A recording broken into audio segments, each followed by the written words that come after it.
Hey guys, how's it going? In this video, I talked to Jason Kreidman of Dad University, and we talk about how you as a dad can connect with other dads. We talk about social stigmas with fathers out there, and last but not least, we talk about emotion and empathy as tools you can use to win in work and in life.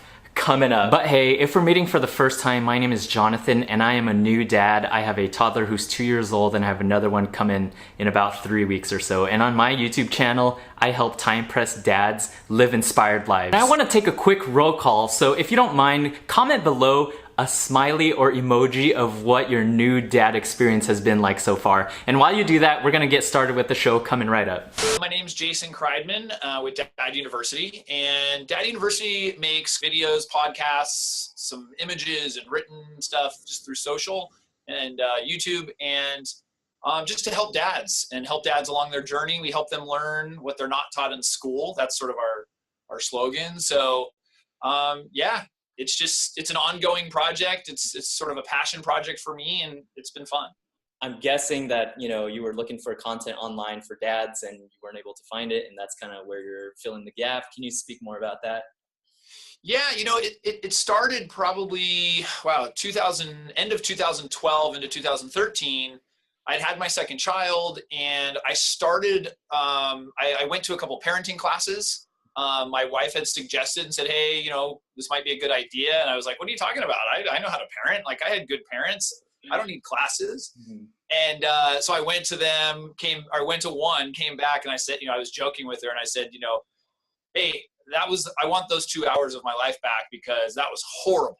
And she's like, are you serious? She felt really bad. I said, no, that was the greatest thing I've ever done. And I just kept with it. I got instructor training on being able to teach classes, and basically just really started to understand how valuable it was for me, as well as my children. And so that's kind of where it started. And I decided to do a meetup group. And so I did a local meetup group here in San Diego and started getting guys to just talk about what's going on with their lives, new dads, existing dads.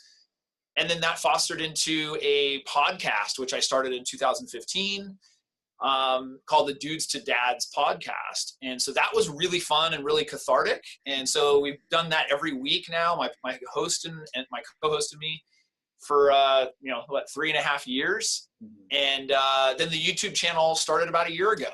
And so it's been fun. There are things that I wanted to learn. There's also things that I felt like I knew, and so I wanted to share. Mm-hmm. And so it's been very reciprocal. I've gotten really good feedback from it, and just putting that into the universe has been really, really rewarding. Like you said, there wasn't a lot of resources. I think the online world, or the narrative for dads in media and such, has always been sort of negative, or the goof, or not as inspirational as I had really wanted. And so that's what I set out to do, was just to provide really good quality content that people can get some education from. Totally agree, and just love that mission. And that's actually same exact reason why I started my channel. And so mm-hmm. I'm in the kind of learning and listening phase right now of my channel. Sure. And growing slowly, and so I've been learning a lot from you and just your style and what you talk about. So that's been very inspiring. I feel like there's a ton of mom bloggers out there, and so there's not a lot of dads doing this. So we're sort of a like kin, in that we all believe in this really great mission to help other dads. And dads, as they don't really talk about this stuff. They don't share, and so when you do find other people that are really interested in it, it's not competitive at all. I totally agree. And, I don't want to get too much into a tangent, but you hit the nail on the head with just guys and talking to each other in the same sentence. That's kind of portrayed as weird in the media. So I don't know, would love to hear your power tips on how to engage with a dad, maybe at back to school night, or just at a park, any of your power tips. Hedgehogs are illegal to own as pets in certain states, including this one. But I bought one. The one thing I would say is, a lot of the stuff can't be forced. When I was doing my meetup group, as an example, it was hard to get guys to come. And still to this day, I mean, there's a handful of core guys that'll come, and then some guys come and go and such. and for a variety of reasons. It's one, either the guy doesn't want to talk about it, or two, he doesn't feel comfortable, or three, he's embarrassed about something, or he just doesn't know how. So one of the things I say is not to force it. And usually I can find, when I mention something, if somebody asks me a question and I may say, oh, well, I do this or do that, if they don't really follow up with it, or they don't seem that interested, I'm not really pushing it. I don't think I probably haven't pushed it as strong as I could, because especially like in a local group, I can recruit dads and I can get as many dads as I can to come. But, they have to feel comfortable. And so I haven't, it might be like religious recruiting where, they'll just keep talking even if you're not interested. I have never felt good about that, so you're right. It's not something that a lot of dads feel comfortable with. And so just walking up to someone and talking to them about it's not very common that they will, and so you do have to, so I find, a lot of peers and such online, or now like, people like yourself, or, people that are doing these kinds of things. So it's kind of, it's hard. It's hard something, and this is, one of the things I've talked about is when you're actually marketing to dads, is that parenting's not painful enough. People do things out of either, fear or greed or pain or pleasure. And parenting, for the most part, for men, isn't painful enough. It's something where the mom may do it, and will step in and will do more of it. And so dads often don't feel enough pain associated with it, typically until it's too late, if they don't have the relationship in their later years. So I think that marketing to dads is a difficult thing. The word that stuck out to me was pain, like it's just not painful enough. Right. And I know that's something that you're very in tune with, just like the whole empathy, emotion, and how you can use that as an asset, both in parenting and work and just life in general. Right. Can you share a little bit about like, how did that journey start for you? I know a lot of men just have no idea. I mean, I was once upon a time that guy. How did that start for you? Was there a story behind there? And would love to hear. Yeah, well, it's from my upbringing. I think my mother was an author and seminar speaker in relationships, and she did really well and was very successful. And so she really displayed those kinds of things, and let's say forced us to be emotional, but forced us to communicate and talk about things. And so I was sort of brought up that way. Even if I was kicking and screaming that I didn't want to talk about my day, I was kind of forced to talk about my day. And in the end, it was very, very helpful, as an adult, and that was something my wife said when we first got together, was like, wow, you're really well, or really well at communicating, really good at communicating, as I mess up those words. And so she was surprised, because she said a lot of the people that she knew, the guys that she knew, weren't able to do that. So it's just been something, I think, I can't take the credit for it. I think it's my upbringing. But then on the empathy side, that was something that just completely opened my eyes.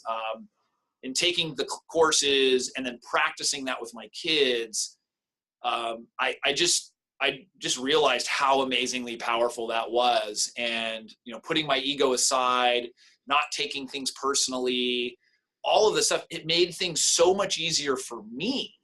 Forget about the fact that it made me relate better to my kids or my wife or whatever. I started getting less frustrated. I started getting less angry. And I was realizing like, wow, like I don't need to solve everybody's problems. Like I could just be empathetic and that's enough, So actually even a lot less effort. Like it just made a ton of things a lot easier. So I do talk a lot about empathy, got videos about it, I have a whole video just dedicated just to it. But what's funny, talking on that side note, is that the video doesn't do as well as some of the other ones because people aren't looking for it.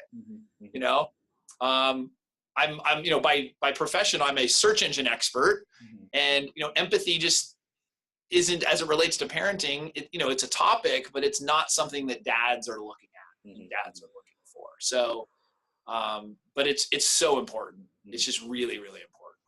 Yeah, I found the same exact thing too. I have one video that relates to empathy. By the way, I'm going to link that empathy video up here. But yeah, it's just not searched for. But hey, maybe with your effort and my effort, other dads out there, maybe it'll. Hashtag empathy. We'll start that. Empathy 2018. That's right. Yeah. I mean, I think there's like a social stigma around it, right? And there's a bunch of like articles around, men just don't open up. They don't know. They're not in touch with themselves. They isolate. We isolate. Yeah, and I don't think it's an either or, meaning it's like you can still be a really strong, powerful, alpha male and still understand emotion and have emotion and do that. It doesn't mean, one doesn't cancel the other. Somebody once described, and when I was talking about this, as a heart warrior. The idea that you actually are very in tune with your heart and your emotion, but you're still a warrior on the outside, and that's really attractive to women, actually. So for people who are single and thinking like, well, I just, I can't show my emotion. Certainly you don't want to be too sappy and too emotional. There is a line. As long as you can like sort of balance that with being really manly. So right. Yeah, I joke with my wife all the time that I want our son to be a tender warrior, and she's like, "You're so cheesy. Like, what the heck is a tender warrior?"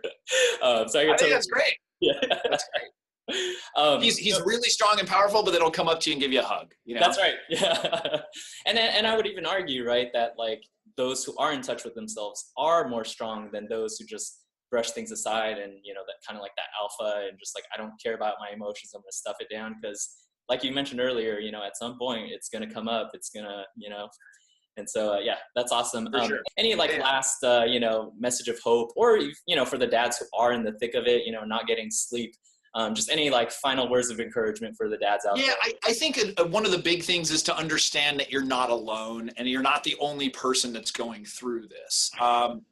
Because men don't talk to other people, they think that they're the only person going through this. And they said, I can't believe that this is happening. It must only be happening to me. My baby won't do this, this, this, and this. I think there's Facebook groups that are good discussions that people are getting assistance with. I think watching the videos. But yeah, I mean, I think it's not forever. So any situation where you feel like, I saw a post the other day and it said, oh, my baby, is screaming and crying and teething. And in your head, when you're going through this, you think that it's going to be like that for the rest of your life. And it's not. It's things get better, things change, you learn more. But in the beginning, we are all stumbling. We're all fumbling. And so I think if I can give advice, it's just know that you can do it, and that, it's not easy. But you stick with it and be consistent, get support if you can, whether it's, people like ourselves or groups or even local support. And if you're really, really having a hard time, get some professional assistance too. There's a lot of resources with that too. I mean, there's a lot of real issues with depression and anxieties and things like that are affecting people. And, kids don't make it easier in the beginning, especially if you're juggling your job and your wife and your finances and, all this stuff that happens. I think just know that you're not going through it alone, and that you'll be okay. You'll be okay. It's going to be okay. That's awesome, Jason. I couldn't have said it any better. I totally resonate with everything you said, and yeah, I just want to thank you again for your time. And I know you have to run to your next thing, but yeah, thank you so much. It was great talking to you. Awesome. Good talking to you as well. Take care. So many power tips there, Jason. Thank you so much for sharing your experience and your wisdom with us. If you're viewing this here, comment below on your favorite power tip that you learned today, and consider subscribing, because on this channel, this is where we try to inspire you to live the best version of yourselves. Keep crushing it, and we'll talk soon. When my daughter was 4 or 5 years old and just starting kindergarten, she's getting ready in the morning, and I noticed that she was a little bit more frazzled this one morning. So we're doing our normal hurry routine to get out the door. And of course I yell, "Get your shoes on, let's go." She yells back at me,